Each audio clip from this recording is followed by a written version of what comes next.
Enjoy unlimited and uninterrupted internet broadband 24 hours daily for only $1,000. What? Yes, you heard me right. Subscribe now for only $1,000 and stay connected for a whole 2 weeks non-stop. For those of you on vacation, grab the opportunity to get in touch with your loved ones, family and friends while you're away. Rush now to any Gambia outlet or call 111 to be part of this amazing promotion. Gambia, yeah, bro.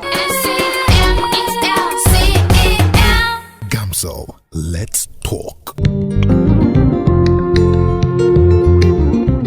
Stewart & Co. Solicitors, a legal excellence firm in London that can help you with all aspects of your legal work. If you are looking at immigrating to the United Kingdom, Stewart & Co. can help you to set up business, buy houses in the UK, and will deal with all your legal works from start to finish. For all your general immigration work, we can help you with that as well. If you're applying for any form of visa, whether student visas, settlement visas, marriage visas, or a child wanting to come to the United Kingdom to settle with the family, we can help you to achieve your goals. Stewart & Co. Solicitors, a legal excellence firm specializing in conveyancing, immigration, litigation, family law, personal injury, licensing, no win, no fee. Contact us today at www.sk-solicitors.com. In today's world, everything imaginable is on the internet, which is amazing.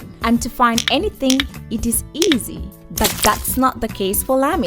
His standard internet connection is frustratingly slow, unable to focus on important things in life. He can't stream a video or search anything. He is fed up with messages like address is not found, timeout connection, and Internet Explorer cannot find web page. That's when his friend Fatima introduces him to Gamtel. At Gamtel, we provide viable, cost-effective, and sustainable internet solutions to businesses and homes. With our nationwide fiber broadband connectivity through EcoOne Gambia project, you can now say goodbye to slow internet. We provide quality services, blazing speed, and amazing customer services. All these at affordable price. Be like Lami and start using Gamtel broadband internet today. Gamtel, creating a brighter future in communication. Tanal man number yung may tanal mabapi. Kani oli mala jox ci xibaar yeb doy la. Jaral man number rek gowma la. Sëñ bi na nga def. Kii de dama ko jox xibaar gi ma dégg ci yéen. Waaw la toggee. Wax naa ko ne alxames bu nekk ak dimanche bu nekk dañ tànn juróomi nomba ci jackpot bi ko gagné juróomi nomba tegal nañ la xone dan plus 1000. Maanaam téeméeri junne ak lu teg. Waaw. Waaye juróomi nomba yi dafa war a méngoo.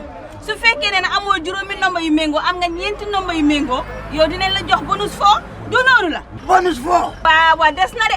Altine bu jot talaata àllarba ak àjjuma.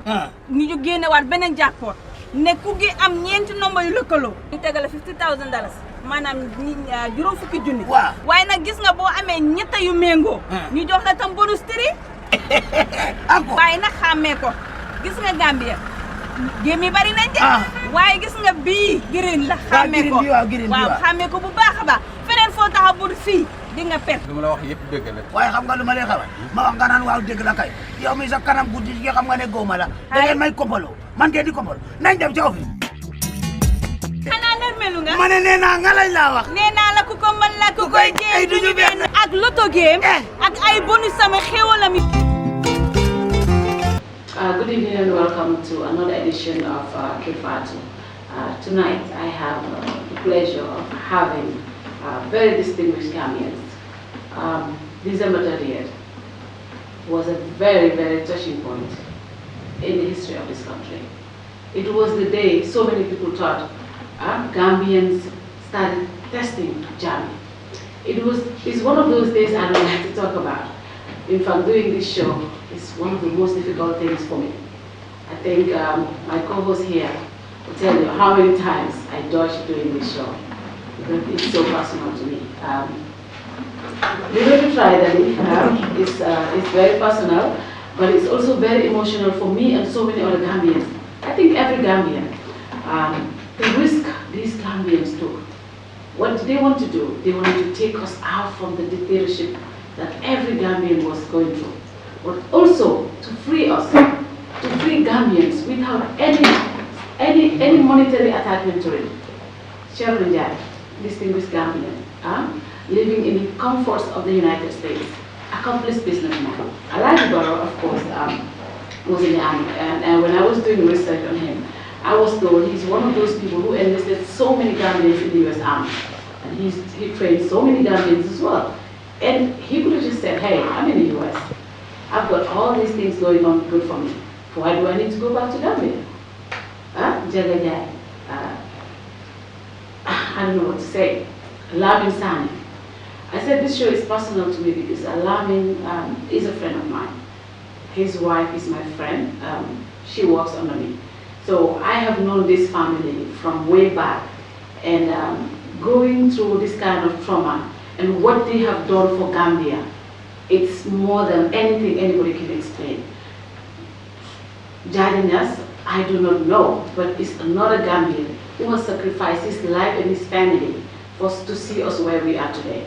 The likes of Bailo, the likes of Bankamane, the likes of Papa Fall, and all members of the team, the December 30th, we want to salute you. We want to thank you for what you did for Gambia, and we want to celebrate you. That's why we have this show tonight. Thank you so much, Fatou. The revolution, many said, won't be televised. And the revolution had different facets. Most of what we thought was the revolution was what we saw on social media. The agitation, the confrontation done by Gambians in the diaspora and some Gambians on the ground. But little did we know that as angry as we were, as agitated as we were, there was another group of Gambians who were trying to do their utmost best to relieve Gambians of the tyranny, the treachery, and the butchery that we saw with the villain I call Yaya Jammeh. It's been a painful 22 years. But duty and honor to country led some Gambians to put their monies, their efforts, and their lives where their mouths were. Like you rightly stated, a gentleman like Mr. Cherunjai had no business to do what he did if he was just thinking about himself. A gentleman like Mr. Barrow, likewise, Modunjai, and many others. And the cup is half empty to some Gambians, but to most, the cup is half full. To some, they don't see these people as heroes. But to many, I think we see them as heroes. And guess what? December 30th became the turning point to have a last-ditch effort to get rid of Jammeh. And what did we see? The solo Sandangs and others emerging. So December 30th was an accelerant. It's just like putting petrol or fire, petrol on a fire. So December 30th was the accelerant that really fast-tracked the demise of Jammeh. So I do welcome these people with an open arm, and it's going to be a very intense discussion, a very frank discussion. And I always tell people, we cannot write the history of this country without having a chapter or a paragraph about December 30th. And what better to do than to set the record straight? Yes. Because we know that the Englishman said, the tale of the hunt will always glorify the hunter, so long as the hunted is not around to tell their side of the story. Fortunately, the men that were there did what they did, as some of them are still alive, so you know what? We will not narrate their story, but they will tell their story for the general population to know. Thanks, and welcome to our show. Thank you very much, gentlemen. Welcome to KERR FATOU. And it's a pleasure, and I really mean it. It's a pleasure having you in our studios, and we definitely want to celebrate you and thank you for what you did for Gambia. First and foremost, before we start about this, how does it feel coming back home, Mr. Yai? Well, first of all, let me take the opportunity to thank you and Nyang for this wonderful invitation, and I'm delighted to be here to be able to share with Gambians the experience of December 30th and the motivations and our coming back home and the outlook for the country as we see it over the last 2 weeks. It is a mixed feeling, a feeling of reconnecting with family members, commiserating with the families of our comrades who died in that operation, but also a hopeful moment seeing that democracy now has taken a foothold and working to strengthen that democracy. So we are delighted to be here and want to engage with our fellow citizens on a number of fronts. Mr. Barrow, how does it feel to be back home, and also what's your assessment of the new government? Well, thank you for having us here. We appreciate the opportunity to speak to Gambians. What we did on December 30 was done in the name of Gambians. Yes. We understand that not every Gambian supports it, but that's fine. We are all entitled to our opinions and how we feel about certain situations. I'm grateful to be home. I'm grateful to be able to contact or connect with my family members and friends and some other folks that I have never met before, but I've had the opportunity to speak to back and forth like Nyang. With the new government, it's a new government. I think that you know, they're doing okay, but I think a lot could get better. Personally, to be honest with you, I don't see a lot changing because I don't see things being able to be changed by the same people that got us to where we are. I really don't see that happening. So I think it's going to be a long road until we actually realize that to make changes, you have to change the whole system. And that includes the personnel that got us to where we are. But yeah, it's going to be a long road. I see a lot of freedom.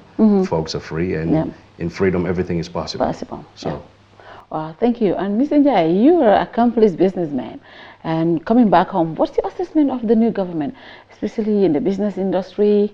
What's your assessment of the government?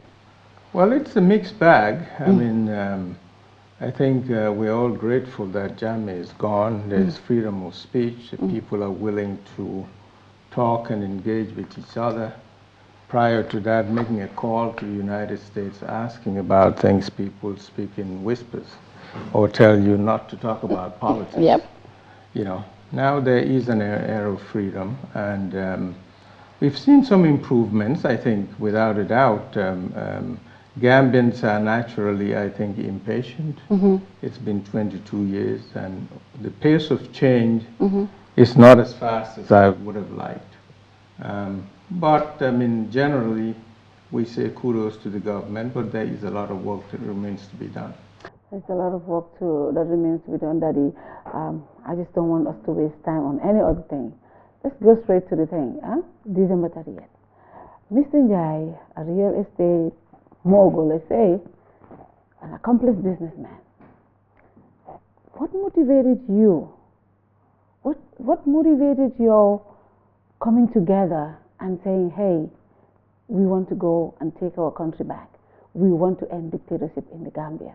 What motivated you? Because the reason why I asked this, so many people said, look, I don't know how true it is. This man is really doing good in the U.S. Why does he want to be president in Gambia? Well, in a nutshell, the decision to act was an act of conscience. We decided that Gambians have suffered enough. We have petitioned enough of the international community to act, to impose the sort of sanctions that would change the behavior of the regime. It's been going on for 2 decades. Nothing much has happened. Sanctions were imposed, tepid sanctions in my view, but nothing concrete to change the behavior of the Jammeh administration. And I wasn't initially part of the group which became December 30th. I was approached to provide financing for the operation, which I agreed to do. Subsequently, they decided to ask me to be able to lead the effort, which I also agreed to do. I saw it as a civic duty.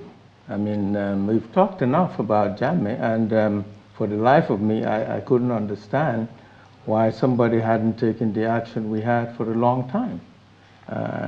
In fact, some people have tried in the past. The solo sendings of the world, the dot files of the walls, the data hiders, the list of Jammeh casualties is a very long one. So we felt it was a civic duty to act. And Barrow, I think, is one of the first people that came up, if I'm right, with the idea of putting people together and say, hey, let's do this. How were you able to put people together, and what motivated you? Because according to what we know, this guy is one of the leading Gambians who trained so many people in the U.S. Army. And he also helped so many Gambians to be enlisted in the U.S. Army. And he's doing very well. Why were you so interested in bringing change in Gambia? Well, for one, I wasn't one of the founding members. Okay. No, I wasn't like him. Mm-hmm. I joined in late. Okay. Who were the founding members, though? Initially, when I first got approached, I got approached by Njaga. Okay. Njaga Jai, my brother, yes. Okay. He's the one that came to me. And we've been to military schools together before, so we know each other. So he's the one that approached me and asked me to join in. Okay. And I asked him who he's working with. Yeah. He mentioned some names, and I said I wasn't interested initially. But then, you know, I had reservations about some of the folks that he was working with. Yeah. And, you know, his argument was, you will never find the perfect person to work with. That's true. You have to adjust accordingly. You should know that. And I said, you know, I mean, you're right. I can't argue that point. But that's how I joined in. I wasn't one of the founding members. Okay. I was part of the group that initially met in Atlanta, in a hotel in Marriott, Atlanta. There was myself, Njaga, Bankamane, and Amadou Jani. Yes. And Lamin Sane called in via Skype, and we have another gentleman that called in via Viber. Gambians don't know his participation in this, and I don't want to get him in any more trouble than he is, so I'd rather not mention his name. Wow. Yeah, but it was the 6 of us. Wow. And yeah, mentioning Dr. Jani, we spoke to him earlier, and he also told us he was part of the group that took part, but did he opt out later on, or what happened? Well, when we started working, it was the 6 of us, like I said. Njaga and I and Sane were military. Banka and Jane were civilians. Yeah. The way we, I guess, throughout our career, you work a certain way. You know, you respect time, you're timely with things. So we had issues with both of them, Banka and Jane, that is. You know, when we started, Banka told us that he had a potential sponsor, but we didn't know who it was. And Jane also had a potential sponsor. So both of them had somebody that they said was willing to sponsor the effort, but we did not know who these individuals were. Yeah. So I was a little bit surprised, to be honest with you, when I heard Johnny say that he left the group because he didn't know who the sponsor was and he didn't feel comfortable working with that. Just wasn't true. We had issues with him. He wasn't timely. He wasn't very respectful of our time and our efforts. And we agreed that we couldn't work with him. Wow. That was a decision we made as a collective. And the guy that called in via Viber, the one that I don't want to mention his name, is the one that, you know, that he's the one that recruited that person, that individual. Yeah. But yeah, so there were differences in how to work things out, and we, you know, just didn't think he was serious enough with our effort, given the time and risk that we were going to be taking. Yeah. For somebody not to take it that serious was an issue for us. And so we decided as a group that, you know, it was better for him to not say anything. And so when he said that he left the group for whatever reason he gave, I guess that was something he kept to himself because we were never made aware of that. Maybe he spoke to Banka about it, but I wasn't aware of that. And Njaga is not here, but I can speak for him that he wasn't either. So yeah, but no, that wasn't true. And we didn't work with him for a whole year either. It took less than 3-4 months and he was out of the group. But yeah, he was part of the founding members or founding group, if you can call it that. It was the 6 of us, yes. Wow, that is Jai. Wow, and I think you had a tour in Afghanistan, right? I've been to a few places, let's put it that way. Okay, you've been to a few places to help liberate people, right? Yeah. Or maintain the peace. Correct, let's put it that way, yes. Okay, see, he's talking as a military man. Military man. Yes. And I think it's disheartening if you can bring peace and stability to others and you cannot bring it to your own doorsteps. I think that alone is the precursor for trying to do or come up with an effort to end tyranny in the Gambia. And like Mr. Njai said, he was co-opted. He was never a charter member. When I say charter, he was not part of the initial group. But unfortunately, media is powerful, and we have seen reports from the Independent out of UK and others who branded Mr. Njai as a little spoiled brat with a lot of money, and now the only thing that was missing is power. So he brought people together, traveled to them to a little-known destination called the Gambia, for them to execute a function and thereby installing himself as the man. Well, like I said, he was an unknown person to many Gambians. And a lot of people bought into that story because they didn't know him. But the more they got to find out, and people realized that the conviction to uproot Jammeh had nothing to do with Mr. Njai, the person, because Mr. Njai, the person, had a life that was inconsequential for what Jammeh was doing in Gambia. I mean, if you look at him personally, outside of his relatives. So for him to have a vested interest in the outcome of booting Jammeh, I think was for the interest of the greater good. And now the story, there's more light coming out of it, and there's more truth coming out of it, and people are getting to see it differently. So Mr. Njai, what's your take on how people perceived you after the run-up to December 30th and way up to the trial time when you guys were going on trial? Well, I've had an opportunity to read some of the media accounts, and unfortunately, much of the Western media reporting on Africa is very poor. So the perception is that I got a lot of money and had nothing more to do with my time, and just decided I'd rather have a motorcade. You know, that was far from the truth. I have been active in supporting efforts of online media, for example, to strengthen their capacity to report more accurately on the Gambia, in helping activist groups financially, in supporting political parties, in contributions. All of that was done without much fanfare or publicity. So it wasn't something out of the blue. You know, I thought it was my civic duty to see how best to help get rid of Jammeh. And this was an opportunity that came along. When I first was approached, I asked them, well, give me a budget and a credible plan of transition. Let me look at it. And one was presented to me. I evaluated it and asked the relevant questions. Who are the key principals? And I was told who they were. I invited them to Austin one-on-one to talk to me. I asked for a transition plan. Exactly what is the plan? You get rid of Jammeh, then what?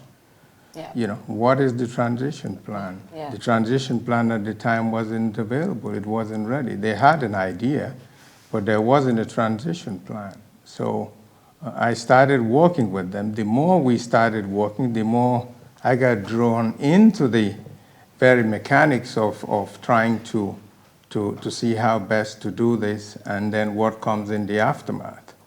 And I remember talking to Sane and say, look, you have to come with a credible transition plan, and you can't be coy about trying to remove a regime and not present something to take its place.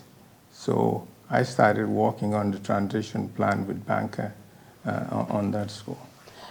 Well, the transition plan, I want us to go through the operations, how it happened. So many people said,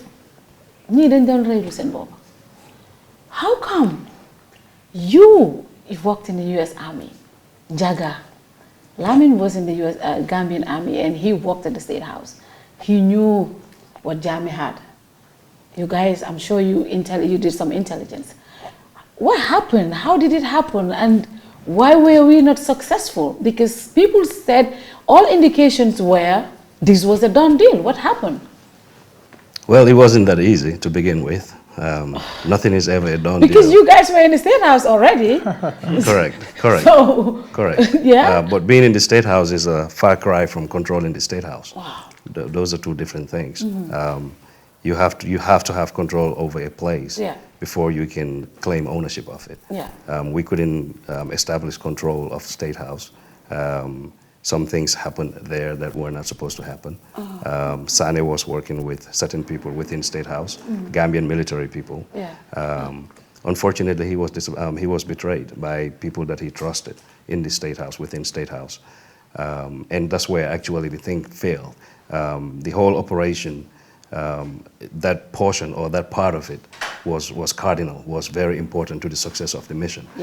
We had other operations going on simultaneously around that same time, but then taking the State House was primary. That was our primary objective at that particular moment. We had to also build defensive, we had to establish defensive positions within certain regions or certain areas, and we had to also have other operations within certain places to ensure that if there was going to be any type of folks that could act differently from what we wanted, we were able to control them. And so we worked with several other military personnel here within the Gambian military personnel, but everything was supposed to happen at a particular time. And cardinal to all of that happening was what was going down at State House. Had that succeeded, then the other things would kick in, such as making sure that we secure key facilities, secure key personnel. We were going to establish what we call blocking operations. That's if you take over a place and somebody tries to come and help them, you have to block them. And how do you establish that blocking operation? We had people ready on the standby for all of that, but none of that was to happen until State House was taken. Wow. So many people also said, how can we take over State House when we have only, I think, Sane and the other guy? Was it by law? I don't know, two or three men attacking the State House. Did you have other men? I know you were betrayed by some people, but the number of men that came out in your group, apart from the Gambian army, a lot of people said that was too small. Yeah, well, that's an opinion. Yeah. When you look at any operation, military operation, when hindsight is 20/20. So some folks are looking at it from, they have the advantage of time to say you don't have enough people to do this. But we had people within State House. We had much more than the people that actually conducted the attack. But those people, that's what I'm saying, they were not able to do anything because at that particular moment, the main thing that was supposed to trigger all of that happening couldn't happen because the key personnel that were supposed to make that happen betrayed Sane. December 30th is very, very important in our democracy, and the story needs to be told accurately. We have got different accounts. Key members of the group, one saying, "Oh, we were betrayed by a certain person," and the other saying, giving a different account. This day, like me and so many other people say, should be celebrated. The members should be celebrated because it was too risky for you guys to leave your comfort home zones and come to Gambia to do this. But if we are having different accounts of what happened, someone saying, "Oh, we were betrayed by, for example, Musa Savage." This was what everyone heard when it occurred. And then, well, that was rumors because we did not hear it from a key member.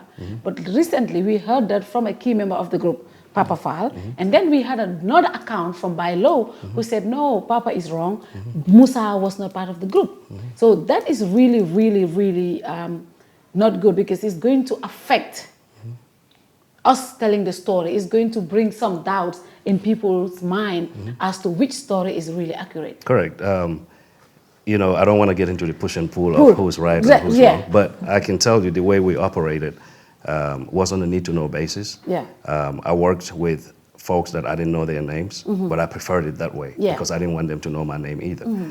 And I respected Sane enough if he told me or when he tells me he's working with a particular individual. I respect that. I don't go and ask, who is this person? I must know about this because for my own security and for my own sanity, I preferred not to be known. I didn't want my name to be known by some of these folks. It's a trust issue with me.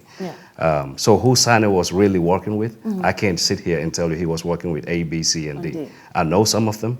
I don't know all of them. Just like some of them, well, at least in my mind, none of them actually knows me except for one of them. But for me, the larger issue is not whether Savage betrayed us or not. I think Savage betrayal of Gambians started when he was part of the military command that was killing and raping Gambians. That's true. To be part of a a group of people that go out there to kill Gambians. And I mean, we all heard about the junglers and stuff. All these people knew about these folks. Savage was the counterterrorism official for the Gambian army. So he knew. He knew what was going on. He knew what the junglers were doing. He chose to do nothing about it. For me, that's the betrayal.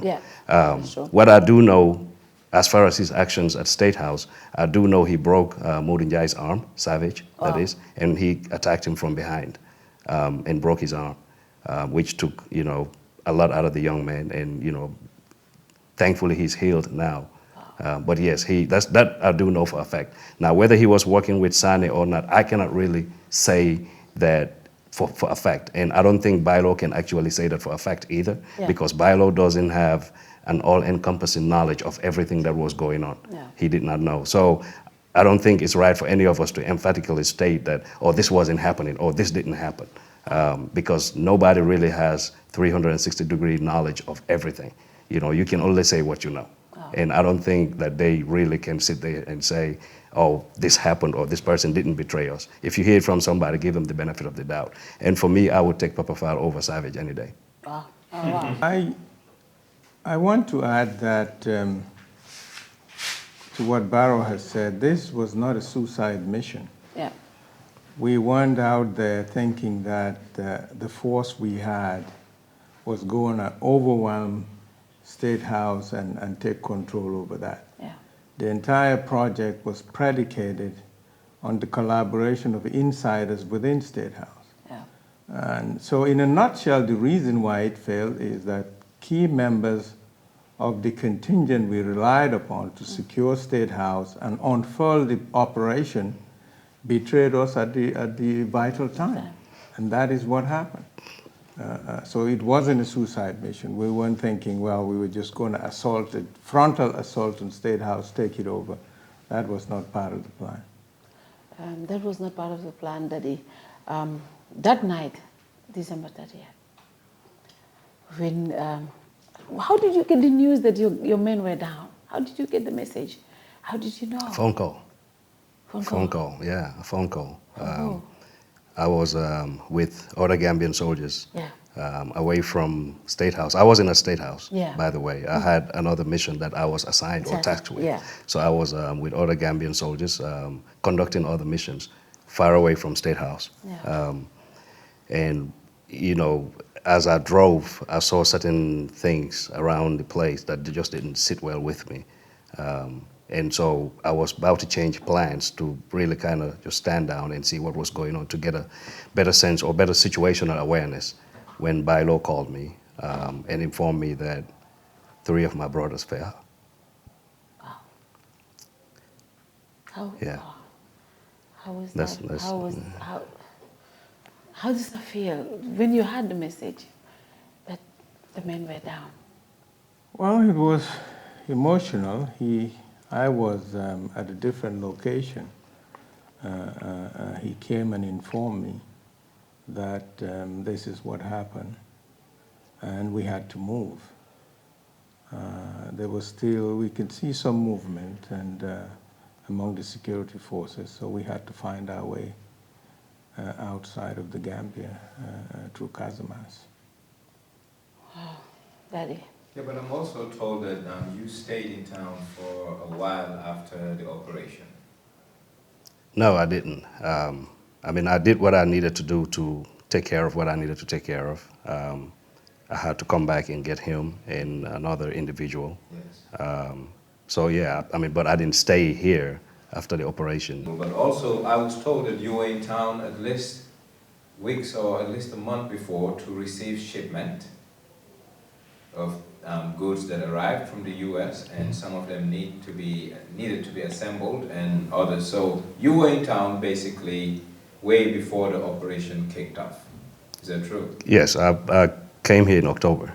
I was tasked with doing different things, one of which was helping put the logistics together.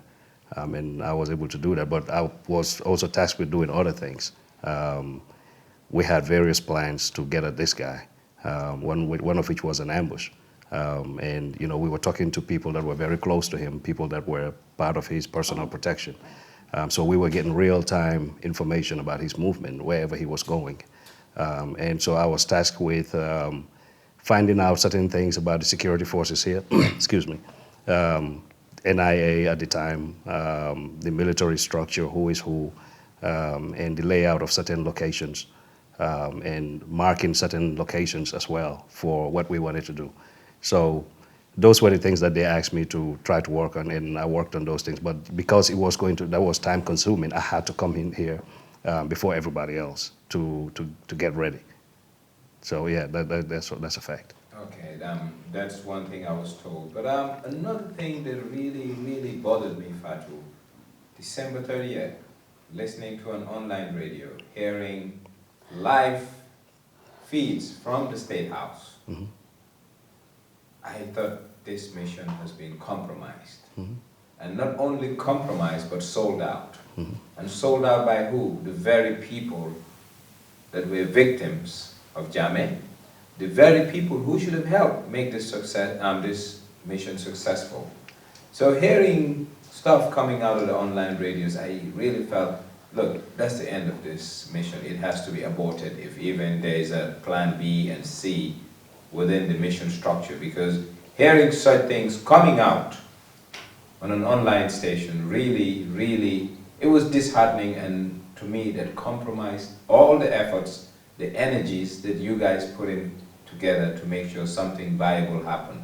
And the reason why this happened, I'm sure there must have been a loose cannon within who passed on information to people who should not have been on a need-to-know basis. They needed not to know what happened, and that became part of the failure also. Being left out or thrown at high seas by the Gambian army and being betrayed is one thing, but also I think there were issues that emanated within, and that also added to the mission being a failure.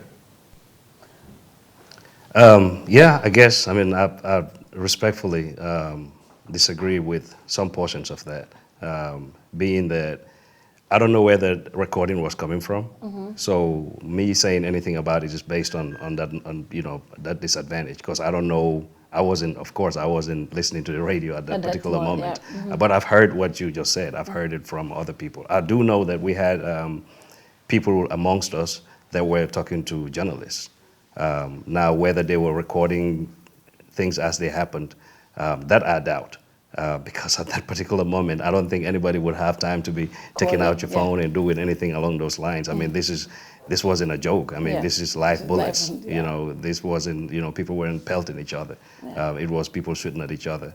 But yes, I do know that, I guess some of us have a tendency or a desire to, navigate dama si bokk man xam naa nte nga loon bokk we like that a lot. Mm-hmm. And so I think it was cool to call journalist X and say, guess what, I'm part of this operation, and here is evidence of it. But the reason where I disagree is where that being a reason for its failure, because at that particular moment, the operation has already exactly. I don't think that was so significant that it would have affected the overall outcome of things. Yeah. That's. Then fast forward to the time of the trial. We're going to take our first commercial break. Okay. When we come back, we'll talk about what happened when they left the Gambia. Handle small or big projects with the same dedication and commitment as we do. With a reputation as the leading printing company in the country, when it comes to major projects and innovative solutions, we always deliver in high quality, thus receiving the trust and confidence of our clients. From the moment your order is placed to when it is delivered, we believe in exceeding expectations from the sales manager to the production team, the account manager, and the person delivering your material. We have state-of-the-art equipment and a highly experienced and competent workforce that enables us to deliver top quality work on time. At reasonable prices, we provide our clients with multiple solutions right from conceptualizing, designing, printing, binding, publishing, and distribution. For all your printing requirements, we are strategically located at the Sankum Highway, the Gambia Printing and Publishing Corporation. We print, what you desire. The Gambia Revenue Authority wishes to inform the general public that income earned from the letting or leasing of property is taxable as per the Income and Value Added Tax Act 2012. In this regard, the general public is hereby informed that payment of rental income tax is an obligation on any person who earns income from letting or leasing properties. All rental income earned from properties in the Gambia is subjected to rental income tax. There are two types of rental income tax. A residential rental income tax charged at the rate of 8% of gross rent received. Commercial rental income charged at the rate of 10% of gross rent received. It is important to note that failure to declare and pay rental income tax is illegal and punishable under the Income and Value Added Tax Act 2012. To pay your rental income tax, rush to the nearest GRA domestic tax office or any of GRA's designated banks. Remember to pay your taxes and on time. GRA, collecting revenue for national development. And most trusted agency in real estate and property management. We are here to make housing affordable, accessible for every Gambian, despite their financial status. What makes Universal outstanding in the market is our flexible payment plans. We set standards in sales and letting of quality properties, mortgage, leasing, rentals, property valuation, construction, and many more. All our sites are fitted with social amenities such as schools, water, electricity, playing ground, and a good road network. In Sukuta Phase 1 and 2, Jambanjeli, Sanyang, Brikama, Lamin Daranka, and Gunjur coming up soon. Doing business with Universal Properties, it's a very wonderful experience. Universal Properties, FIB House, Caraba Avenue. Welcome back to KERR FATOU. Before we took our break, we had a background as to what happened. But fast forward, when you guys left the Gambia in a rush, knowing your men were down, you went to Senegal, and then you found your way to the US, where you were based.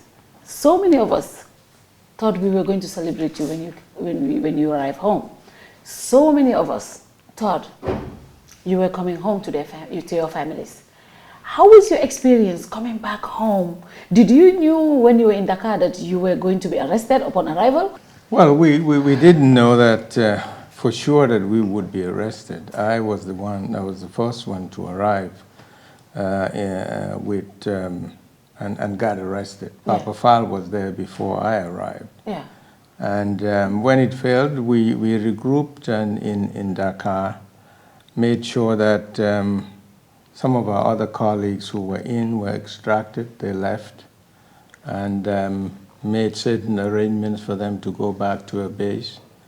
And the plan was to go back and regroup. Yeah.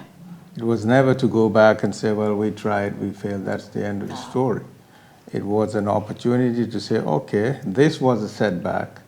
We're going to go back and we're going to regroup and we're going to take the fight back to Jammeh. Mm-hmm. When I arrived in the US, I was arrested upon arrival, and then obviously that ushered in the federal charges under the Neutrality Act. Yeah. When he arrived as well, he was arrested, and Papa Fall, who had already been in the US, was also arrested, and then we were prosecuted and given prison sentences.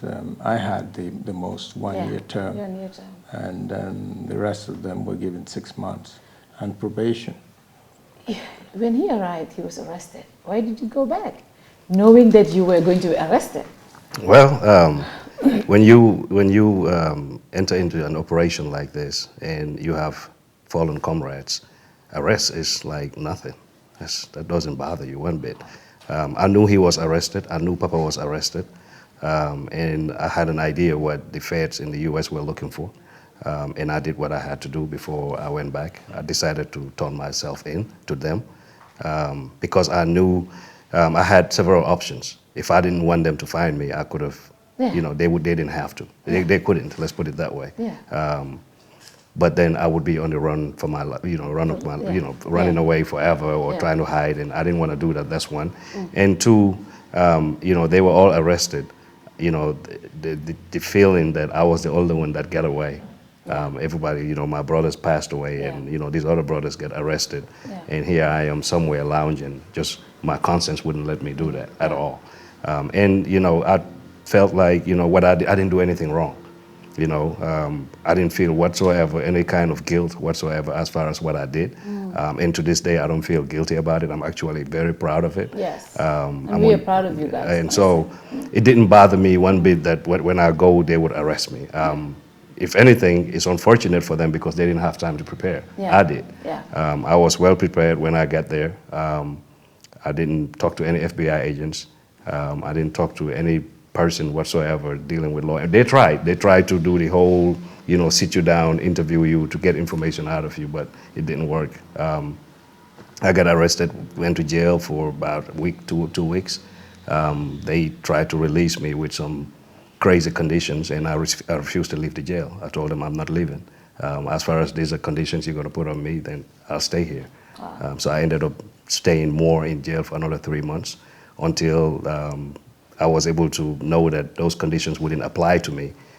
So I decided to leave, and my brother Chernoba facilitated that whole thing for me. So that's when I went back to Tennessee, which is where I was based. But yeah, I mean, I didn't feel anything about being arrested.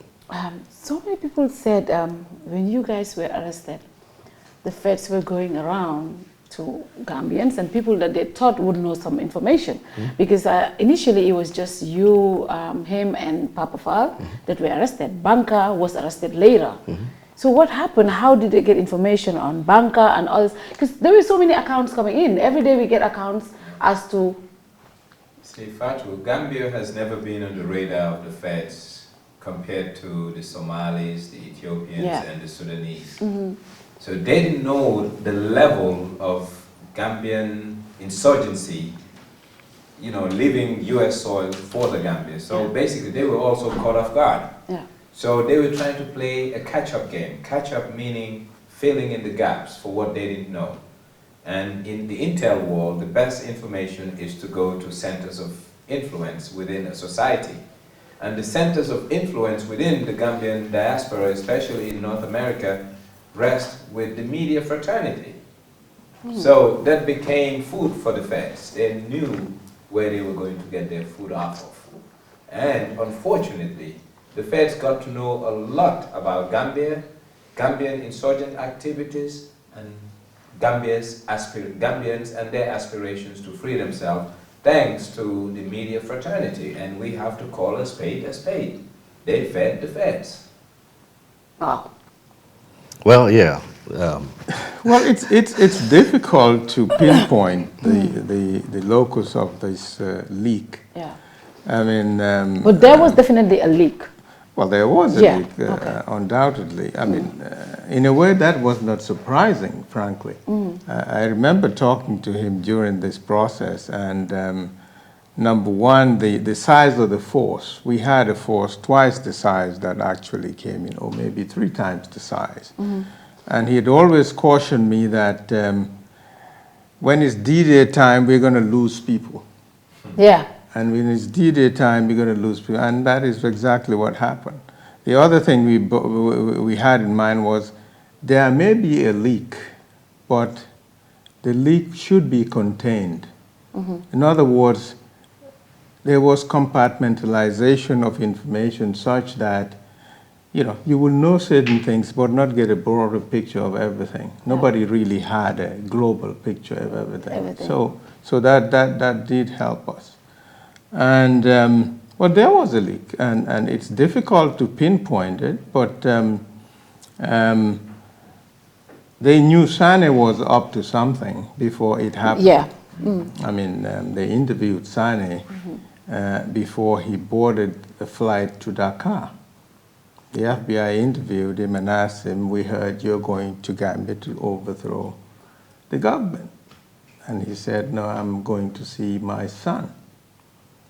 So they had knowledge of something going on. So That is the extent of the Fed's knowledge of what's going on. Oh, that's why so many people faulted the Feds as well, because if they had got information that this operation was going to happen, and they interviewed somebody like him, and they still want to charge you guys for doing this, then negligence comes in there as well. I don't know how. Well, you know, they had an inkling. Okay. And an inkling is different from a knowledge. Okay. So Nyang tells me that he wants to go and steal something. Yeah. I know he wants to go and steal something. When is he going? How is he going? Is he riding in his car? Who is going with him? What time is he going? I have no idea. I don't know. Yeah. And in the United States, the feds couldn't come and question Sane to a certain degree. Yeah. They couldn't come and search his house to find anything. Yeah. So he had to cooperate with it, or somebody had to cooperate with them against him. And, you know, I don't think, honestly, too, that they were very willing to look into it too much. Yeah. But, yeah, that's the situation with that. It's not that, and I mean, frankly, the United States don't care about Gambia. I mean, that's just But you know, I think this operation, though, made United States care about Gambia. Because I remember we never used to have The Guardian and all the major newspapers talking about the Gambia. We seek for attention for so many years, for us to be on those newspapers, for us to be talked about. But when this operation happened, because US citizens were involved, because people came from the US to do this, I mean, we didn't want it to be like that, but it gave us. Correct. They were interested in this They story. They became interested. Correct. That doesn't mean they were interested in Gambia. Yes, I mean, it gave us exposure, and that helped us. It helped the Gambia. It helped US to pay more attention to the Gambia. In fact, I think that helped during the election as well, because that's why so many people said this was the turning point. This is where we had so many lights on us. It's not only the turning point, and I think this is tipping point. Why? Yeah. We all know that the election results are as a result of the burning of the APRC building. We all know that. Oh yeah, of course, yeah. And you know, if Gambian politicians can sit here openly and say it's democratic efforts that booted Jammeh out, come on, they're not being fair to their conscience. They're not being fair to the people, because we knew that the arson attack at the APRC headquarters decided the election way before the election time. Why? The voter registration was closed. Yeah. Jammeh's ghost voters were already registered and their cards were installed at the headquarters. Bureau, yes. And how did that arson attack happen? That's Who were behind that arson attack? It's still a mystery to so many of Well, us. maybe we need to ask them. Oh, do you know something about that? I don't know. Ask them. They're here. Really? I didn't, and I know he didn't either. But yes, we do know of the people that did it. He probably knows more about them than I do. But I do know they are just regular Gambian soldiers, very young soldiers. And the story is Yankuba Koli and what's the other lady's name? The APRC lady. Mafanka Jaju. Yeah, Mafanka something Jaju of APRC. They came to Jammeh's office to deliver 8 boxes.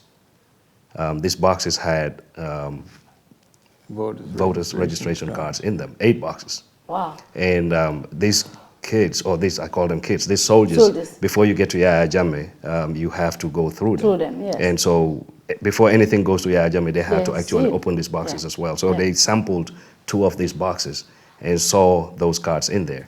And they had contacts that they work with. You know, they told of that incident that this is what we saw. And those contacts asked them what could be done about it. And, you know, they decided that the best course of action was to burn down the whole APRC building to take away all those voters' registration cards, because they knew that if Jammeh had access to that, the opposition is toast. Yes. I never worked with them directly. I know of the people that they work with, and he knows of the people that they work with, but that's also part of the efforts that he put in that people don't know about. People have no inkling, people have no clue. He's never talked to those soldiers, but he talked to the people that were overseeing that thing, and, you know, finances and what have you. And That's how it happened. It wasn't a solitary effort, and like I've indicated before, an act of conscience is not something you just try once and you go home. Yeah. I mean, there's still a fight to be done, and we knew that Jammeh will not leave without the use of force. December 30th was a vindication of the subsequent events that happened. I mean, ECOMOG forces came into the Gambia to expel Jammeh. Yep. It was force that expelled Jammeh. It wasn't just voting. Voting, yes. Voting is the mechanism, but he nullified that Yep. by saying, I'm not going, I've lost, but never mind. Never mind. Yep. You know, so, but if you look at the election results, he lost by measly 20,000. Yep, 19,000 votes. And you look at Jammeh's actions afterwards, he was fixated on the number of people he did not vote.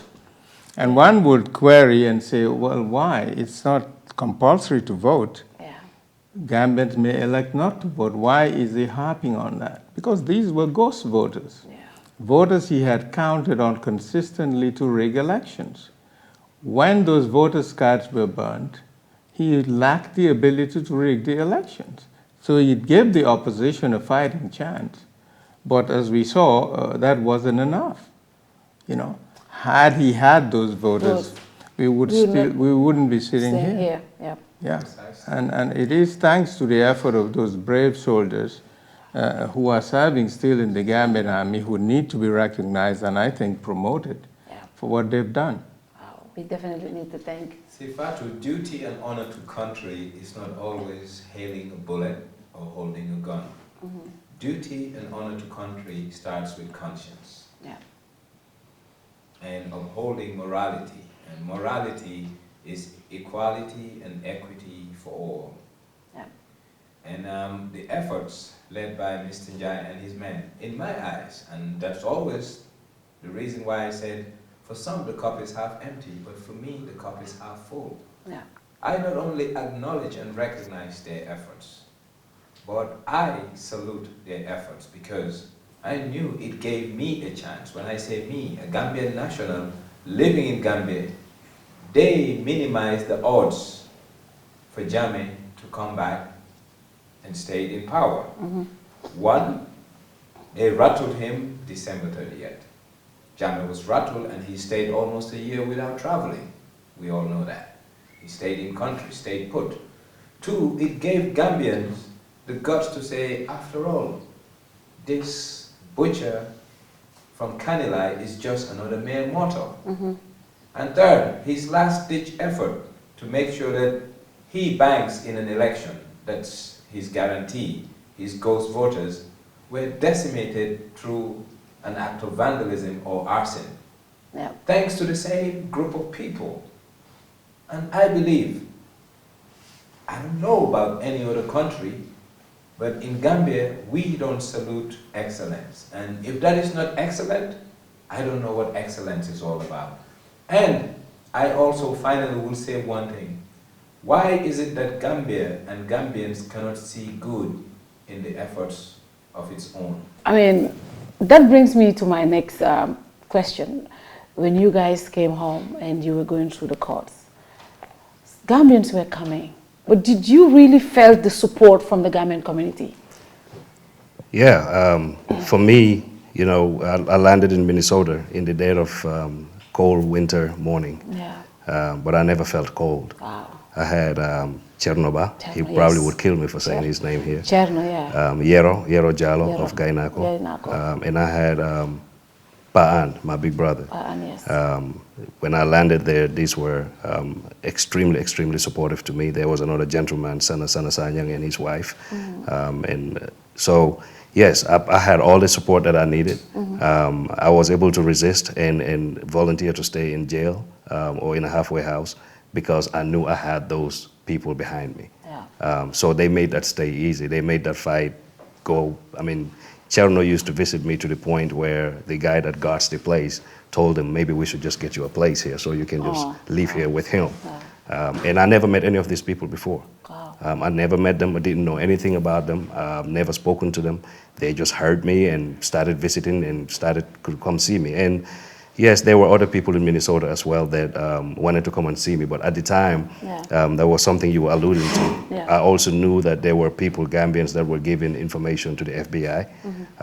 And I, out of abundance of caution, I chose not to have, a lot of visitors. Yeah. So I stayed away from people that I didn't know. Cherno was the one that I trusted. And he's come to me before and said, hey, this person wants to come see you, and I would turn it down. Nonetheless, during my appearance in court at all times, Gambians would show up. Yes. And so yes, I feel that they were very, very supportive of me and those hard times. Yes. Yeah. And coming to the men, your brothers that fell, the families of Jaga Jain, the families of Lamin Sane, the families of Jaji Nyas. I have the privilege of knowing Lamin through his wife, Hoja, who is a very, she was my assistant when we used to work, and we became friends. How is your relationship with the families of your fallen heroes? Well, one of the things we've done over this period was to maintain contact with the families. I mean, we met these individuals through a common concern for the Gambia. And we became family over the course of planning this, over the course of, I mean, I had them in my own home, sitting at my dinner table, playing with my daughters. So they were part of the family. We all had vision of what we wanted to see Gambia become. So it was a bitter loss, a tough loss for us to miss Njaga Jain, Sane, and Jaji Nyas. But in talking to them when we get here, talking to their families, it gave us a renewed sense of purpose, because the families, more than most, understood the sacrifice. Yes. And they appreciated the sacrifice. They knew that this was done for the country. It wasn't done for self-aggrandizement. It wasn't done for personal gain. Njaga Jain didn't want any positions. Sane wanted to come back and serve in the army. Jaja Nyas didn't want any position. In fact, he told Barrow that the only thing I asked for 2 guns. When you guys succeed, if you don't do what is right, I'm coming back after you. Oh, wow. That is, it was a selfless act. So it's a tough loss, but we came back, we visited each of the families. We were back in Bara yesterday visiting Musa Sar's family, Bailo's family, as well as the other individuals. So we are part of a fraternity now who went through this and emerged from it much stronger and bonding together. But, they're kids. Are you guys working on any form of programs as to making sure these kids get the maximum education that their parents would want for them? Well, I think, honestly, for me, because my baseline is nobody owes me anything. Yeah. And so anybody that gives me anything or even thinks about me or even sympathizes with my situation is a plus. That's how I see it. Yeah. So I know that there have been some Gambians, the GDF folks have done a lot. And folks that were not part of it. I have personal friends that stood by me, throughout this whole period. So I think the support has been really, really excellent. Like I said, my baseline is zero. So any addition to that is a huge positive for me. And so with regards to the families, yes, before, for me, getting into this December 30 is, we all Gambians. I see every Gambian as a brother and a sister, or an uncle or a father. And so I didn't feel that there was any reason for me to sit in America and watch my brothers get killed, sisters get raped, and have the resources being stolen away from Gambians. I didn't have to leave here to feel that these are my brothers being killed and raped. But then, if you extend that, Lamin Sana is not here anymore, and Njaga is not here, and Jaja is not here. I can never be the father that they were to their children. All I can do is call and check on them and be there for the families as much as possible. yes, I was able to support them. Yes. Whenever we had any donations that came in, he usually wouldn't take his share. Yeah. He would say, I can have it. And when I had it, I sent it to the families. That's where that finances were. It's not just my personal money. It was usually his share that I would send over to the families and the families of the folks that were here, even the people that got locked up here in the Gambia. So yeah, we try to do what we can for the families, and of course, one of the things that we want to do, the fathers are not here anymore, and these are kids. They didn't ask for any of that. So I think it's almost a duty, a responsibility on us to make sure that at least the kids have, good schooling, if nothing else, just to be able to survive and do well. So yes, that's part of the plan. And one thing that before I forget, there's this particular guy that was part of the group. Lamin's his assistant when he was in the army. And someone tells me we cannot still account for Sonko, him. yes. Sonko. Yes, Sonko. So many people said he was with his family in Casamas. And up to now, no one is able to hear from him. You guys have any information on him? We've done everything that we could Yeah. to find him. Contacted all kinds of people to know what his status was. I met him once, spoke to him at length for about maybe an hour or so. My heart goes out to his family. I hope that wherever he may be, I hope he's alive and well. But yes, that's something that bothers all of us. The most disheartening point about this whole thing is the government being mute about its position vis-a-vis December 30th, its position about the exploits of December 30th, its mute point about the way forward. What I mean, it's painful when I talk about this because America do celebrate Veterans Day. Yeah. America do celebrate Memorial Day. Our history, though short, has few anecdotes that really needs to be brought to the forefront. Echo Mahoney, a very gallant young man, taken away by Mustafa Danso at the height of his police/field force career, all in the name of Gambia. We don't even see his name featured in a textbook, a memorial, a street, a building, or anything. December 30th, very close. And the people who are enjoying power today should say, even if it's 5% that has been contributed by these people, it has added to our dividend and our bottom line. Now, what's wrong with Gambians? What's our problem? We have a problem. The Gambian psyche is suffering, and the reason why the Gambian psyche is suffering, we don't see good in us and we cannot celebrate each other. And a classic example is Echo Mahoney and December 30th as it relates to Gambia finding its identity and the crisis it has gone through to become a nation state. Wow. Well, I think excuse me, the families of our fallen heroes, one of the things we've done when we arrived is to meet with government officials and try to find out the status of their remains so that they can be given a befitting burial. I mean, there's been a lot of bottlenecks, a lot of bureaucracy. We met with the outgoing now Minister of the Interior, Mr. Drame, who assured us that he was going to look into this. And after that, he was moved over to another position. So we're back to square one in terms of finding out the status of the testing or whatever investigation forensics is going on.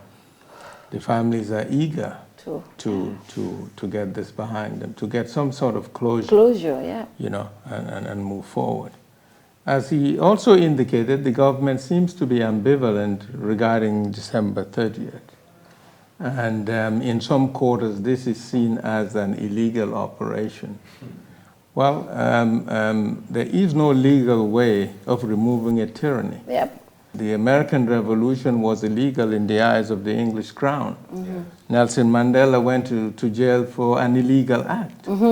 And so we don't regard ourselves as criminals. Yes. We are proud of what we did. I make no apologies for spending my resources working in concert with other Gambians to remove Jammeh. I'm proud of that. But we have families who are suffering, and we'll do what we can to help. I think it is important for the government to acknowledge December 30th as a seminal event which helped to propel us further. It set a high bar for the international community. It highlighted Gambia as a flashpoint. There they were saying, well, you can't use force to remove this guy. Now the same fellow has decided he won't even live by the results of an election. What do? You know, it called their bluff. Yep. It is in the context of that ECOWAS was able to mobilize. Without it, we would still be having Jammeh here. One man's terrorist is another man's freedom fighter. Yes. And genuine Gambians do applaud your efforts, your exploits, your gallantry, and the sacrifice of Mr. Njai for willing to bankroll such an operation. But once again, Fatou, my government, your government, our government need to write history properly, and in writing history properly is doing what's right at the appropriate time. In Wolof, there is a word, jëf bu baax duñ ko suul. That's one. Two, gistal, def pour nit ñi gis, amul njëriñ. Waaye bu fekkee ne nguur gi li leen ñor mooy li ñoroon Gambien yi mooy pour génne fi Samba Alaar ak Samba Boy biñ fi amoon di ko ooyee Yaya Jammeh. Nit ñi jógee fële bàyyi seen alal bàyyi seen àdduna bàyyi seen njaboot. ñëw ne dañuy góorgóorlu. They never promise anybody dañuy góorgóorlu. I think they should be given A for effort. And it's not a clap, it's not a pat in the back, but to recognize a milestone in the history of this country and to give credit where credit is due. I think that mënuñ fee teg dara. And lu Gambien yi yëpp war a xam mooy December 30th is part of our history. Kenn mënu koo génnee comme ni nga ko dee waxee rek Yaya Jammeh 22 years mënuñ koo génnee suñu history bi waaye December 30th mënuñ koo génnee si history bi. We thank you for the sacrifice. Finally, what's going to be your message to the Gambians, especially the families? If you sit in your quiet moments and you think about your brothers, Jaga, Lamin, Jaja, how do you feel in your quiet moments? Well, like you said, they're my brothers. We've had some wonderful times together. The one that I spent the least time with was Jaja. He showed me around Bakau and Fajara. I'm a child of Bundung. So I didn't... Man, guys, before you even go, you weeks, months, no intelligence and desna. You guys came, you know, when I saw all those ammunition on TV, how did you... I'm like, and I'm told that's not all. But honestly, you guys, how you got those things in country and you came home. You were in this country for a couple of months and then working with like really, how strong is the Gambian intelligence not to be able to notice you? Even Lamin was here a couple of days before this whole thing happened. He was here about a week. Because I knew when he came, because you know I didn't know why he was. I didn't know he was in Gambia, but I knew he was in Senegal. Like really, you went to Bakau and others. Like and no, seriously, let me say that he undertook the most dangerous part of the mission. I know. Because he was in the Gambia for the better part of 2 months, 2.5 months. Receiving shipments and doing logistics, doing surveillance, meeting with NIA folks, visiting Army headquarters. He did quite a lot and of intelligence work alone. Wow. It was very dangerous. I think Jammeh had built up this aura of invincibility. Yeah. And Gambians had bought into this, that he was Superman or had this very astute intelligence agency. And we were able to pierce that and show that this was nothing. They were good at torturing people, but they're really not very smart.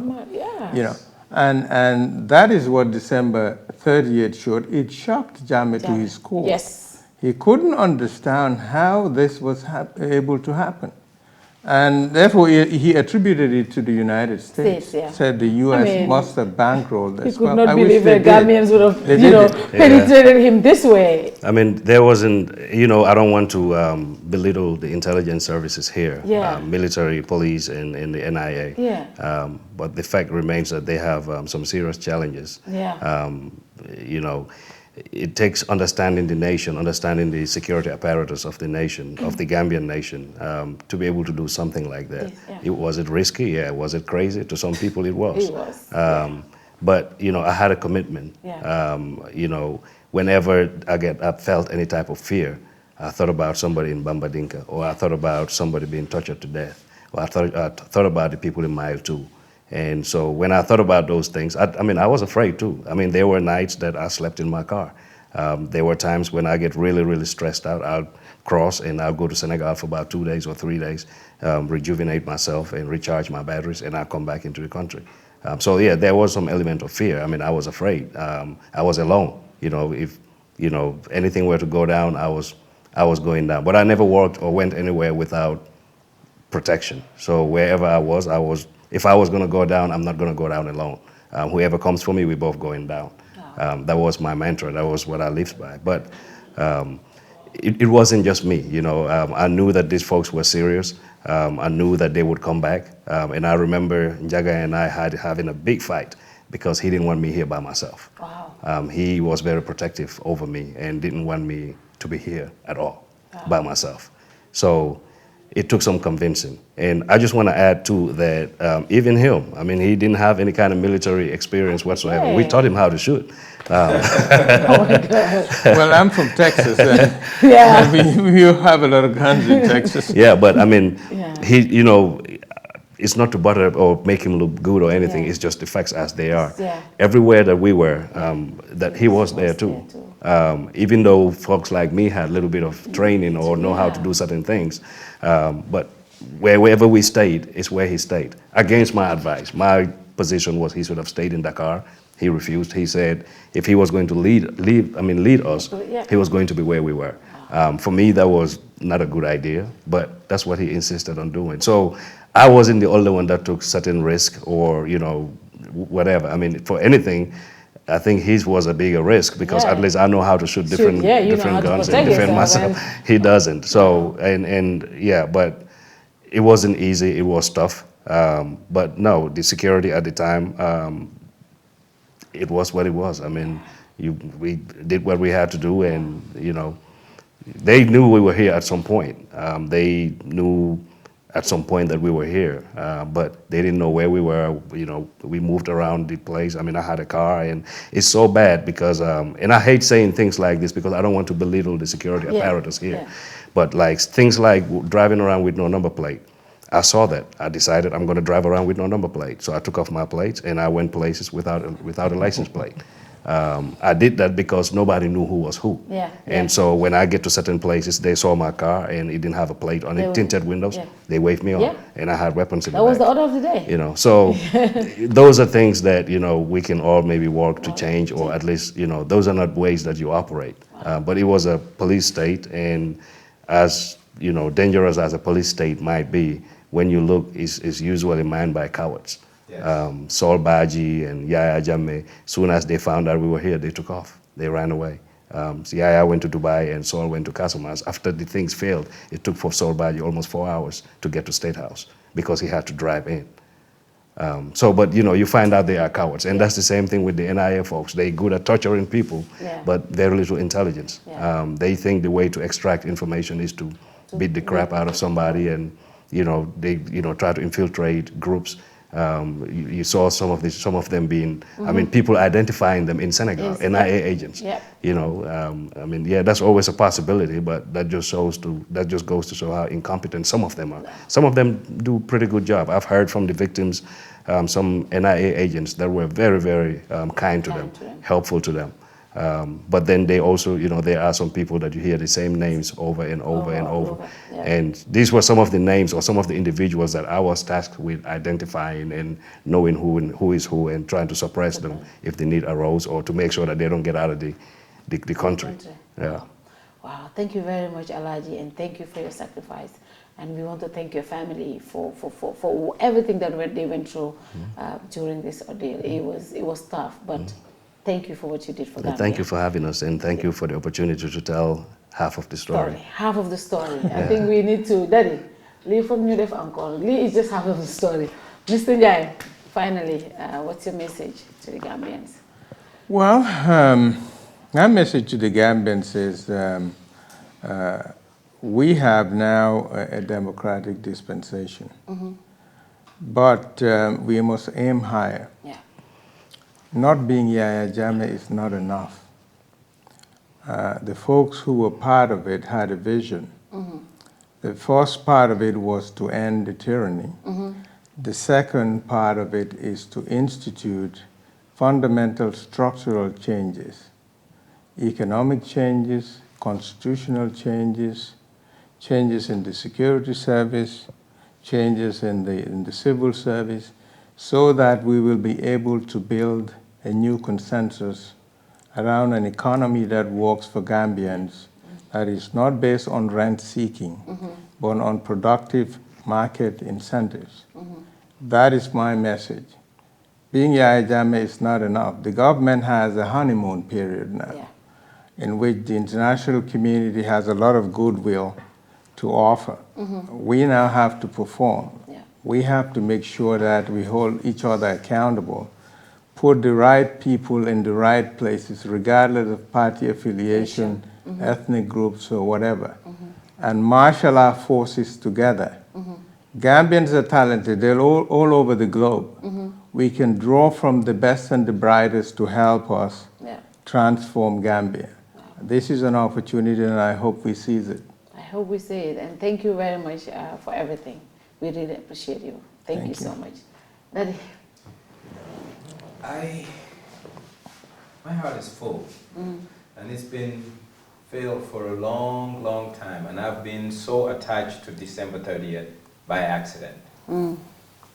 Two of my very, very good and close cousins, Chernobyl of Minnesota, and my wife and cousin, Siga Jan, yes, my wife. Siga, okay, yes. And I've never met Barrow, but I've walked so close with Siga and with Cherno that I got to know who this person is based on what he does, what he wants, and what he dislikes. Equally, I've never met Jai, but I've heard a lot about him, to the point there was a time I was perusing through hours and hours of YouTube videos trying to just get stuff that can be used for their court case. Trying to get stuff for a lady called Barbara from New York who was working on a documentary. So this is something that I believe is a calling for all of us. We have a role to play, and we have a role to amplify what happened. And we also need to tell our government, see, speaking truth to power is not being rude. Politicians have a divergent interest relative to the interest of the greater good. Yaya Jammeh was a hunting expedition, and the politicians will want to make us believe it's their making that got Jammeh out. No. Is the consensus of the silent majority of Gambians who decided to become the critical mass to boot him out. So once again, thank you. And also I have a little niece called Aisha John, who is so into what you do and what I do. She lives in the UK, and every Thursday she'll ask her mom to tune so that she can watch. Hey, thank you, Aisha, and we appreciate you watching us. So thank you for coming to the show. And thank you so much, Daddy, and thank you, Mr. Njai, once again. Thank you, Alaji. We want to also thank the families of Njaga. Njaga is my neighbor from Lamin. You know, I live in Lamin, and the Jain family, we are like neighbors. That's where I grew up. So I don't know Njaga personally, but I know the whole family. I know Jaho, their sister in the UK. So we want to celebrate you, Njaga, and through your family, we want to, through your wife, Empress Ja, we want to say thank you so much for the sacrifice. And her mom is so, I love the woman. I have never met her personally, but I see her in every event. I have never met her, but I really, really appreciate what she's doing to sell her son's image and also to tell her son's story. Because if he was here, he would have been able to say something. But we want to thank you, and we want to thank our sister, Siga. Also, we want to celebrate Lamin Sane. Whenever I speak about Lamin, I choke. But thank you, Lamin, through your wife, Hoja, and Mba Meta. I've met his kids, Mohammed, Fatima, and Junior. They're beautiful kids. And we want to celebrate them. We want to thank them for the sacrifice. Their father is not here, but the whole Gambia appreciate what he did for this country, and we want to thank them. Jaja Nyas, I want to thank him and his wife. We want to say thank you for the sacrifice and through your family. Nekkuñ fi waaye luñ defal Gambia du musa far kon ñu ngi leen a gërëm di leen sant. And by the way, Modou Njai just got a... Modou Njai, yeah. Yes. And the other guy, Is it a son? Yes. Yes. Modou Njai and Mr. Captain Job. Abdoulaye Job, moom tam small brother la, jabari Seri Ndeye Buso. We want to thank everyone that was part of this. Am na luñ play pour am ñu Gambia. Kon thank you very much. Until we come your way next week, inshallah. Thank you, Gambia. Good night.